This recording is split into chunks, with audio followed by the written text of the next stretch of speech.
Yesterday we learnt that there are differences between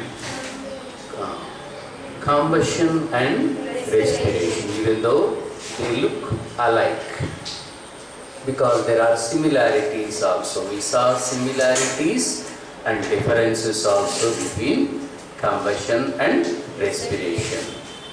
Right? Similarities are respiration, both respiration and combustion require oxygen. And not only that, both respiration and respiration and combustion produces carbon dioxide and water. And third, in both the processes, energy is released. By seeing these three things, we can understand that both are one and the same.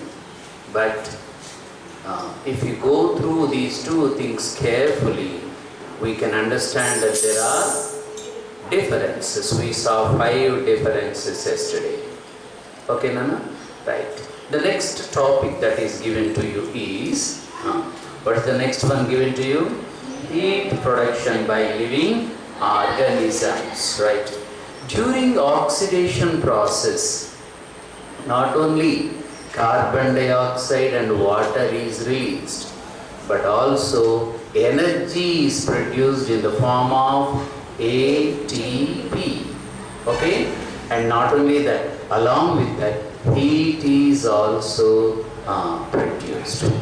Our body, when the respiration is going on, the heat is continuously produced. During winter season, in order to avoid the evaporation of heat from the body, so that the heat may not escape from the body, we use sweaters. Why do we use sweaters? That heat may not go out, because the fat layer that is formed inside the skin, that is inside our body, acts like insulator. In 9th class you studied that there is one tissue, fat tissue called adipose tissue. This adipose tissue acts as insulator, means it will not allow heat to go out. Temperature is necessary. Our body also has got temperature, is it not? Every day when I come here, Kavya takes that thermometer and measures my temperature. By God's grace, every day my temperature is the same almost. Same, normal temperature only. What is the normal temperature of human being? 98.4 to 98.6. 98.4 to 98.6. And in Celsius scale it is 37 degrees centigrade. Try to remember these things. These are the basic things we should remember. If somebody asks you any such question, if you can't answer that one, then they'll think that you are not fit to sit in the 10th class, because these things are taught in lower classes only. So all these things need not be repeated again and again. So this is how heat is also produced in our body, and the energy also is produced in the form of heat, or in the form of ATP, adenosine triphosphate. Right? Next thing is, not only human beings, we can see respiration in different kinds of animals also. Different organisms have different organs for respiration, and the type of respiration is also different. They have different organs for respiration, and the type of respiration is also different. All the organisms do not have lungs to respire. They don't have lungs and they don't respire with lungs. Different organisms have different, the respiratory organs in aquatic animals is different. Respiratory organs in terrestrial animals are different. Okay, mostly the fishes that live in water respire with gills, but most of the land animals respire with lungs, right? And if you study different kinds of respiratory organs and respiratory system or type of respiration in different animals, we can write them as 5 kinds, right? Now the first one is piece of chalk.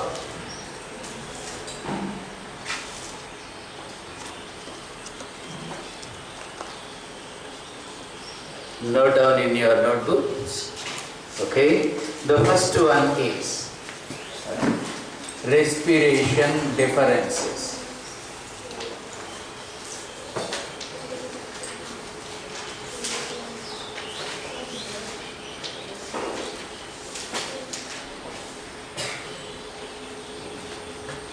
Right. Number 1.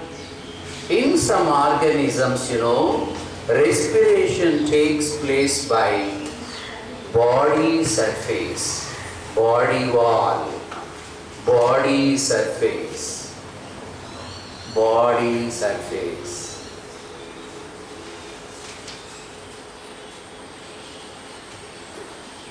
Right.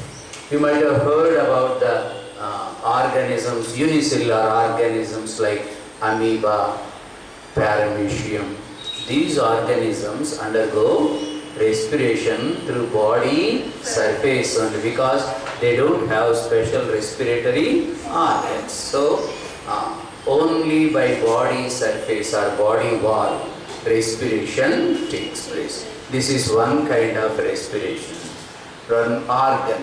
Secondly, there are some organisms which respire with skin. They respire with skin. Okay, they don't have lungs or gills to respire. They have only skin. Skin is used as a respiratory organ, not only protecting their body parts, but also they use same skin only for respiration. Okay, ma'am? Right. And not only that, okay, there are some organisms which respire with tube-like structures called trachea. Trachea. What are they? Trachea or tracheae. Right? Trachea. They don't respire with either with body surface or with skin, but they have tube-like structures in their body and they are called trachea. Okay, and most of the aquatic animals that live, okay, in the water, they respire with gills. Gills or branchiae. Branchiae. Respire with gills or branchiae. Right. And most of the terrestrial animals, as we know, respire with lungs. Lungs. Do you understand it now? These are the different kinds of respiratory organs used by different kinds of animals. Okay, Nana? All animals do not undergo all kinds of respiration. Okay, these are all not found in all kind of animals for respiration. Different animals use different organs as respiratory organs. And what is this type of respiration called? Depending on these different organs of respiration, respiration is also called with a different name, type of respiration. Body surface, if they respire with body surface, the type of respiration is called diffusion. What is it called, Nana? Diffusion. Already you heard the definition for diffusion.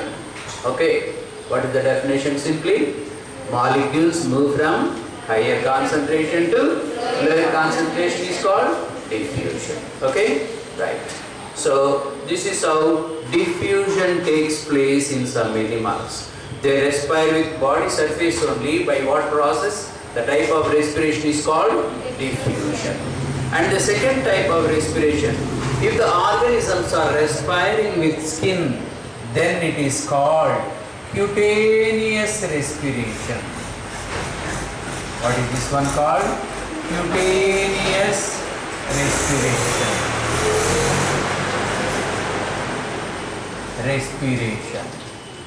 Cutaneous respiration. Cutaneous means related to skin. First one is diffusion. Second one is cutaneous respiration. Cutaneous respiration means respiration through skin. Right. Okay. And third one, some organisms, as I told you, respire with tube-like structures called trachea. And the type of respiration is called tracheal respiration. Tracheal respiration. Tracheal respiration. If the organisms respire with body surface, it is called diffusion. And if the organisms respire with skin, it is called cutaneous respiration. If the organisms respire with trachea, it is called tracheal respiration. Right? And there are some organisms in water, mostly all the fishes, which undergo respiration through gills, and it is called branchial respiration. Branchial respiration.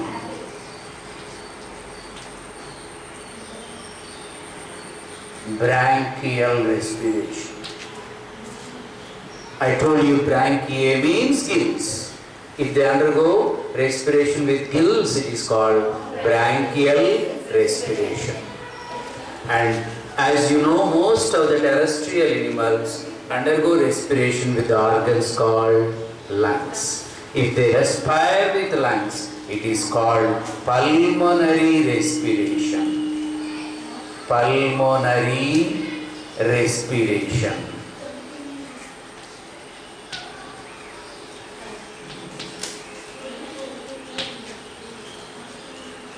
Pulmonary respiration. Now, how many kinds and how many types of respiration we saw? 5 types, because there are 5 different organs for respiration. First one, body surface, and type of respiration is called diffusion. Second organ is skin, and the type of respiration is called cutaneous respiration. If the organisms respire with trachea, type of respiration is called tracheal respiration. If the organisms respire with gills, it is called branchial respiration. And if the organisms respire with lungs, it is called pulmonary respiration. Now, try to write 1 or 2 examples for each one. The first one, what is the example I have given you? Amoeba. Write down. Okay, here you can write, put example and write amoeba. Amoeba, unicellular. Example, amoeba. A-M-O-E-B-A.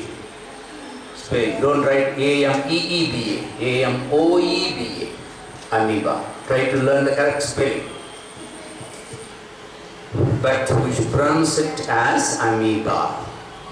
Right, second one, cutaneous respiration. Write down example, earthworm. Earthworm. Earthworm, comma, frog. Frog also undergoes cutaneous respiration. Earthworm, frog. Okay now? Right. Now the third one, tracheal respiration. Write down, insects. Insects undergo tracheal respiration. Okay? Example, you can write cockroach or anything. Any insect's name you can write. And fourthly, branchial respiration by fishes, aquatic animals, fishes. Fishes. And fifthly, lungs. Terrestrial animals. Terrestrial animals, such as any animal's name you can write. Pulmonary respiration. But one thing you should understand here is that I have written terrestrial animals or in some animal's name you can write there. Right. One specific thing you should remember here is, right, listen here now. Okay, one specific thing you should listen here is, there is one organism which can undergo both cutaneous respiration and pulmonary respiration also. One organism.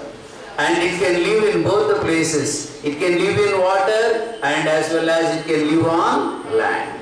If an organism can live in water and also on land, what is that organism called in science?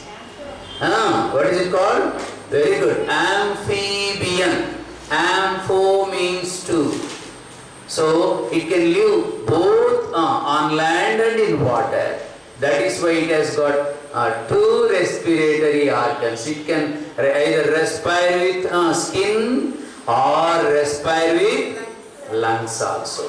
That is why, the type of respiration is mentioned in your book. See, in the last part of this one, evolution of gases, here only this one. It is called buccopharyngeal cavity. What is it called? Buccopharyngeal cavity. So it can undergo cutaneous respiration, and also it can respire with lungs also, right? So that is why frog is a special organism which can respire with both the organs. Which organs, Nana? Skin. It can undergo cutaneous respiration as well as it can undergo lung respiration also. With skin it takes nearly 1/3 of oxygen. With lungs it takes 2/3 of oxygen. This is how frog, since it is an amphibian, it can live both on land and also in water. Next one is about the respiration in plants. Plants also undergo respiration. Just as we take oxygen during respiration and leave carbon dioxide, plants also during respiration, they take oxygen and leave carbon dioxide. During photosynthesis only, they use carbon dioxide and release oxygen.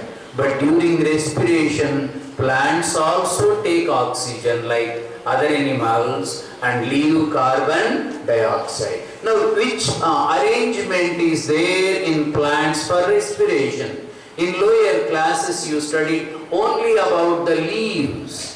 Leaves have small pores in the lower surface.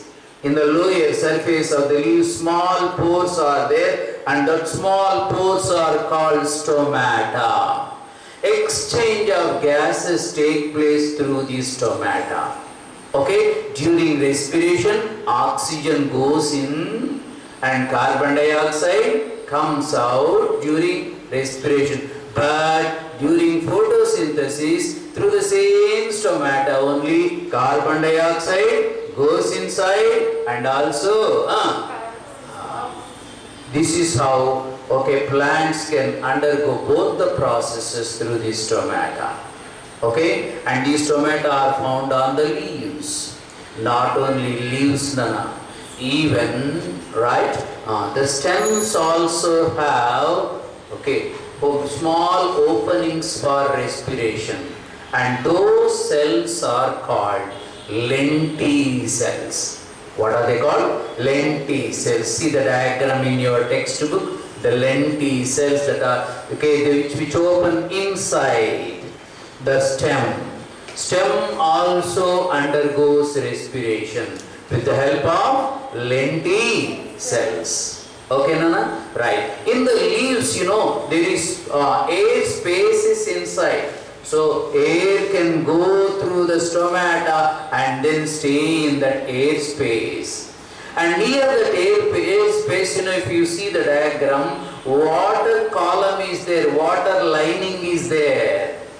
Okay, water lining. That water will take the oxygen and leave carbon dioxide. Did you understand? Right. Now this is how only diffusion takes place in these cells also. In these, cells that are present inside the leaves. And passage of these gases or exchange of these gases take place by stomata. Okay, not only leaves and stems, there are roots also which can breathe. Generally, in the soil and all, between the soil particles air is present. And the surface of this root hair have the capacity for the diffusion of air. It can take oxygen and leave carbon dioxide. But those organisms, those plants which are inside the water, they don't have sufficient better facility for exchange of these gases because they are inside the water. And that is why these are in some plants like mangroves and all, you will see the roots not only go into the water and again it will bend and come up into the soil, into the aerial place. And these roots are able to breathe and they are called breathing roots in mangroves. Mangroves are the forests that are grown near the seashore. In the seashore. You might have heard about Sundarban, these things, mangroves and all. So they are grown near the seashore. They protect the land from the natural calamities that occur near the seashore. What is the natural calamity that occurs near the seashore, Nana? In 2004 we heard about something near the seashore. What is that one? Tsunami. So to protect the land from tsunami effect, these mangroves are useful. And many kinds of birds and animals live near these mangroves. They provide shelter and food for many organisms. And not only that, there are number of plants. This is a forest actually. And the roots of these mangroves bend and come out of the ground and then they breathe the atmospheric air. And that's why they are called breathing roots. Because inside the water, the supply of or the exchange of gases are not very convenient and that is why only they come out.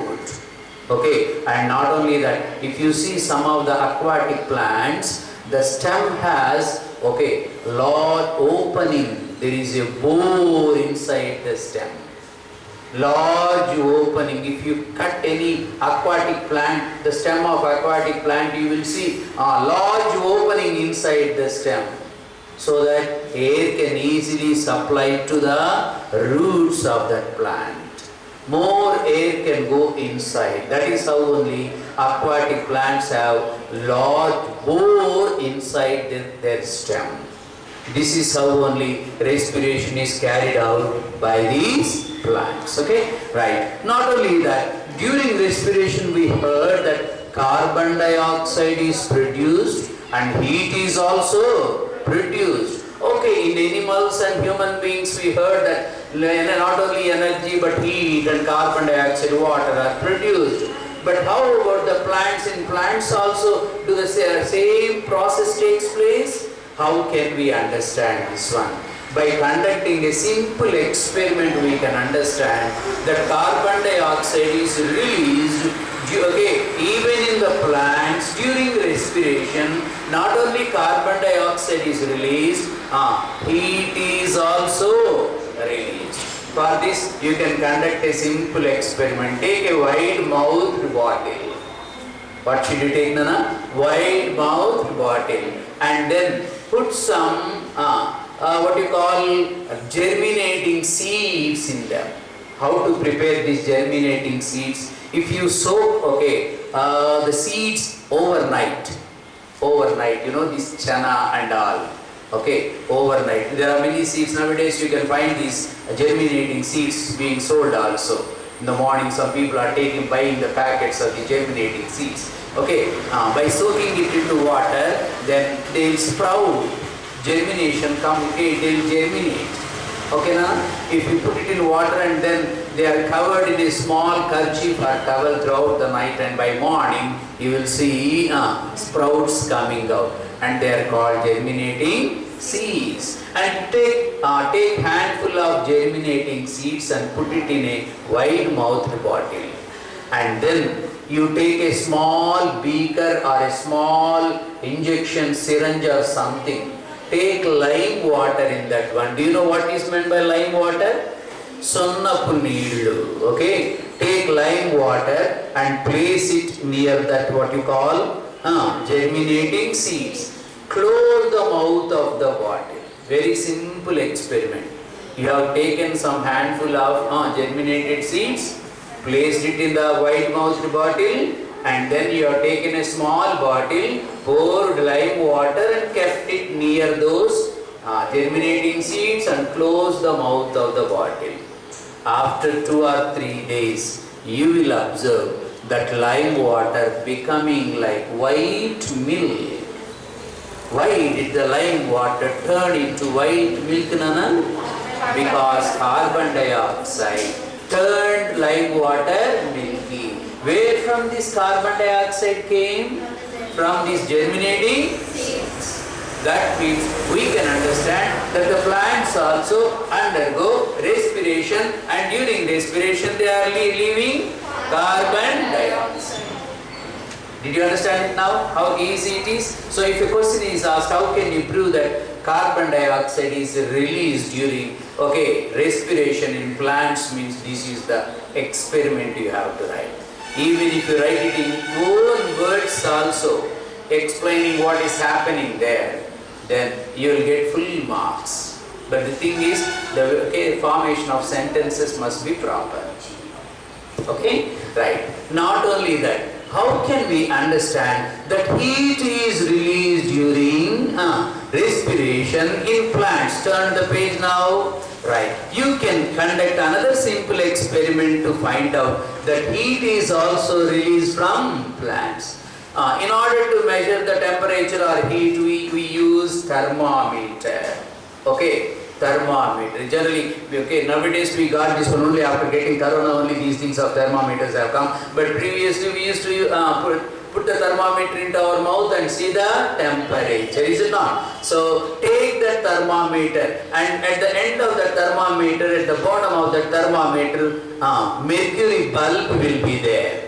The bulb is filled with mercury, because mercury can expand to the temperature. If temperature is more, it will expand. If the temperature is less, it contracts. Is it not? That is why only the material that is used, the reagent that is used in the thermometers is mercury. And it is in liquid form. The only metal which is in liquid form is mercury. Okay, na? All other metals are available in solid form, but mercury is the only metal which is in liquid form. That is why it is used in the thermometers. Okay, and people used alcohol also in the thermometers before using this mercury. Okay, in lower classes also you might have already studied about the clinical thermometer and other thermometers also, is it not? Okay, in 6th class and 7th class. So this thermometer has bulb in it, and this bulb must be kept in between those seeds. You have to take a wide-mouthed bottle and place germinating seeds, as you have seen in the previous experiment. But here, what should you fix, Nana? Thermometer must be fixed. And if you want to fix the thermometer, the cord or the mouth should or the stopper should have hole. Okay, there must be a hole. Single hole must be there to insert the thermometer. So you have to insert the thermometer in the single hole stopper and then close the mouth of the bottle. And you must see that the thermometer bulb is touching the seeds and in the midst of the seeds, because unless the thermometer touches something, it cannot measure the temperature. Is it not? If you keep it away from the seeds, it cannot show you the correct temperature. That is why you have to arrange the thermometer in a way the bulb of the thermometer must be touching the germinating seeds. Then close it. Then for every 2 hours try to observe the temperature rise, whether the temperature is rising or not.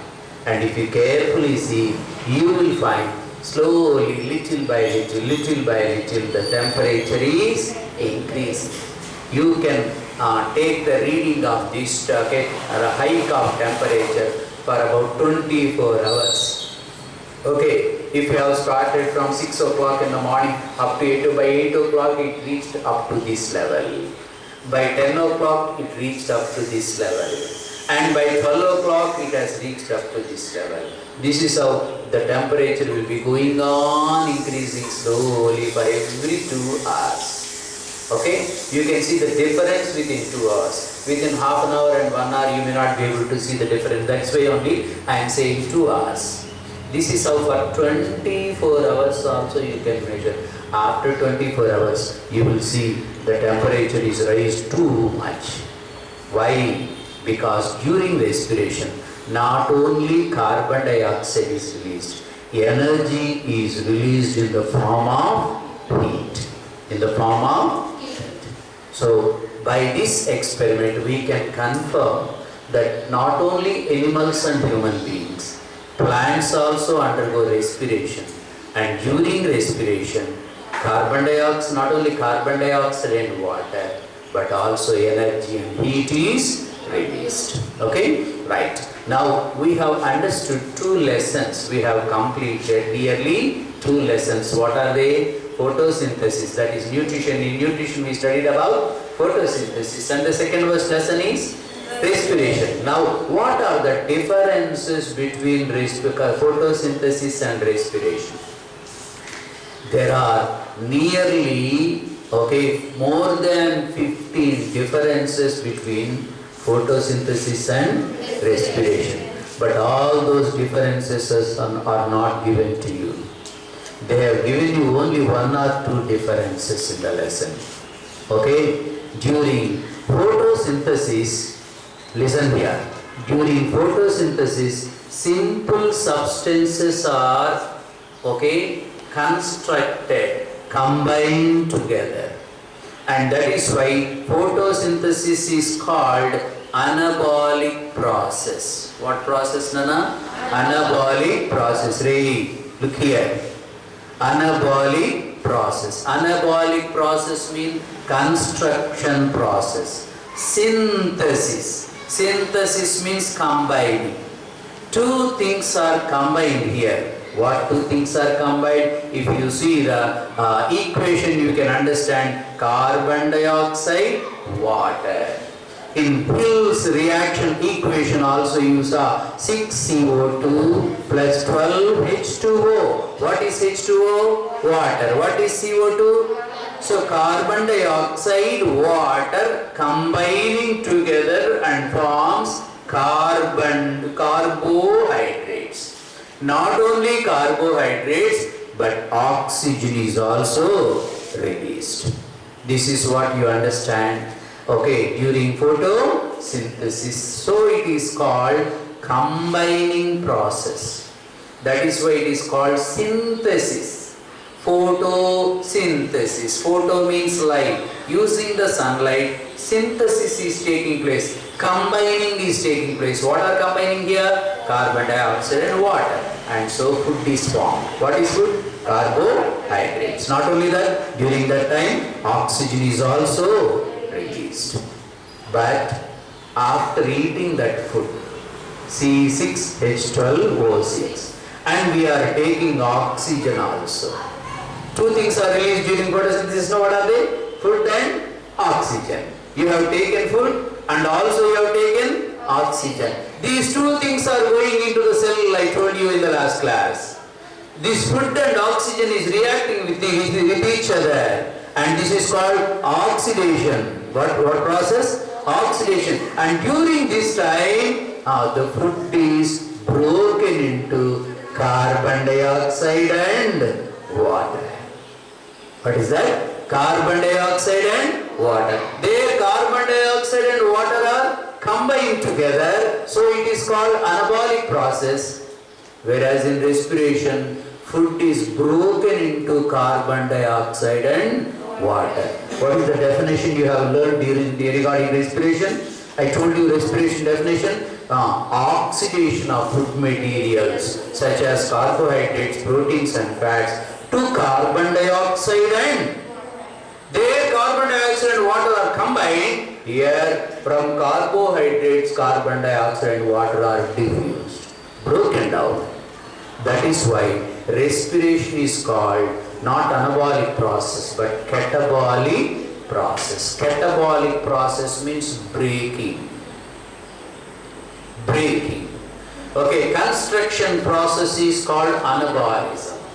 కట్టేటువంటి ఆ ప్రాసెస్ని anabolic process అంటారు. పగలగొట్టి విరగొట్టేటువంటి ప్రాసెస్ని ఏమంటారు? catabolic process. Okay, recently I saw a toy is being removed into different parts by my grandson. నా మనోడు ఏం చేశాడంటే ఒక మంచి టాయ్ని వాడు కొనిస్తే దాన్ని పార్ట్స్గా చేశాడు. దాన్ని నేనేం చేశాను, మళ్ళీ అన్నిటినీ అసెంబ్లీ చేసి మళ్ళీ పని చేసేటట్టుగా ఆ టాయ్ వర్క్ చేసేటట్టుగా చేశాను. What is this process called? Anabolic process. What process? అన్నిటినీ కంబైన్ చేశాను కదా, అసెంబ్లీ చేశాను కదా, అన్నిటినీ కలిపాను కదా, అనబాలిక్ ప్రాసెస్. మళ్ళీ వాడు ఏం చేశాడంటే దాన్ని మళ్ళీ catabolic ప్రాసెస్ చేశాడు. అంటే అన్నిటిని పార్ట్స్ ఏం చేశాడు, అన్ని విడగొట్టేసి మూలకోటి పాడేసేసాడు. That is catabolic process. Okay, food mummy అన్నం కూర వండుతుంది కదా, అన్నీ కలిసి కూరగా తయారవుతుంది. మీకు రకరకాల ఐటమ్స్ వేస్తుంది కర్రీ చేయడానికి. ఉల్లిపాయలు వేస్తుంది, టమోటోలు వేస్తుంది, ఆయిల్ వేస్తుంది, సాల్ట్ వేస్తుంది, చిల్లీ పౌడర్ వేస్తుంది, అలాగే టర్మరిక్ పౌడర్ వేస్తుంది, సాల్ట్ వేస్తుంది. అన్నీ కలిసి డెలీషియస్ కర్రీగా నీకు ఏర్పడింది. అంతేకాదు వాటర్ పోసింది, రైస్ వేసింది, అన్నం ఉడకబెట్టింది. రెండు వాటరు రైస్ కలిసి నీకు చక్కగా వేడివేడిగా అన్నం తయారైంది. భోంచేసావు. భోంచేసిన తర్వాత స్టమక్లోకి వెళ్ళింది ఫుడ్. ఆ ఫుడ్ కాస్త ఏమైంది, డైజెస్ట్ అయింది. అక్కడ సగం బ్రేక్ అయింది. మళ్ళీ డైజెస్ట్ అయిన ఫుడ్ ఎక్కడికి వెళ్ళింది, సెల్స్లోకి వెళ్ళింది. సెల్స్లోకి వెళ్ళిన తర్వాత ఆక్సిడేషన్ జరిగి కార్బన్ డైఆక్సైడ్, వాటర్, ఎనర్జీ, హీట్గా ఏమైపోయింది, విడిపోయింది. So cooking is anabolic process, digestion is catabolic. Did you understand it now? In the same way, okay, photosynthesis is anabolic process, but respiration is ఈ మాత్రమే మీకు ఇచ్చుండేది. ఓకే, ఈ రెండింటిని కలిపి metabolic process అంటారు. Anabolic ప్రాసెస్ని, కెటబాలిక్ ప్రాసెస్ని రెండింటిని కలిపి ఏమంటారన్నా metabolic process. Okay, in this metabolic process, okay, there are so many things that are taking place in our body. Okay, certain things are synthesized, certain things are broken. Broken respiration of breaking జరుగుతుంటుంది. మళ్ళా తర్వాత protein synthesis జరుగుతూ ఉంటుంది. Protein synthesis, ఆ synthesis వల్లనే నువ్వు పెరిగేది. నువ్వు పుట్టినప్పుడు చిన్నవాడుగా చిన్నదానిగా ఉన్నావు. అనబాలిక్ ప్రాసెస్ వల్ల కంబైన్ అయ్యి న్యూ సెల్స్ కంబైన్ అయ్యి పెద్దవాడిగా లేక పెద్ద అమ్మాయిగా వచ్చావు because of anabolic process. So with this our lesson is actually completed. Okay, but in the last paragraph what did they give? See, the photosynthesis takes place in the chloroplast to produce sugars, starch and other carbohydrates for the plant's metabolic needs. Cellular respiration occurs in mitochondria. So another difference you understand between photosynthesis and respiration is photosynthesis takes place in chloroplast. Okay, what is the organelle which undergoes photosynthesis? In chloroplast only. Dark reaction, light reaction, everything takes place in chloroplast. But respiration takes place in which organelle we have learned? Mitochondria. So this is the second difference, okay, you learn between photosynthesis and respiration. Did they give anything else in this one? Right. And finally, during the daytime, rate of photosynthesis is usually higher than the respiration, okay, at night time. It is just reverse in the most of the plants. And not only sunlight, chlorophyll, and what are the four things required for photosynthesis? Carbon dioxide, water, sunlight, and chlorophyll. Not only that, temperature, humidity, intensity of light, these things also affect the ratio of photosynthesis and the ratio of respiration. So with this one, our lesson is completed. Now repeat these words, okay, after me. Right, some keywords they have given. Say, repeat after me. Aerobic respiration. All of you. Anaerobic respiration. Alveoli. Pharynx. Trachea. Bronchi. Bronchioles. Epiglottis. Anabolic process. Metabolic process. Aerial roots. Lenticels. Fermentation. Energy currency. Okay, they have given you these two keywords so that you may learn correct pronunciation of the words. So with this one, 2 chapters are completed. Now, okay, it is your responsibility to learn the questions as quickly as possible. Okay, and tomorrow, if possible, we will start the third lesson. Third lesson tells us about the transportation, circulatory system, transport system or circulatory system, how blood is circulated in our body. First thing we have learned about the food, okay, nutrition, how food is used up for our body, how food gives. Secondly, energy giving process, that is respiration, how food is converted into energy. Thirdly, how this is distributed throughout the body. These things are more important, okay? Right. Now I'll give you some homework. Please give me your material.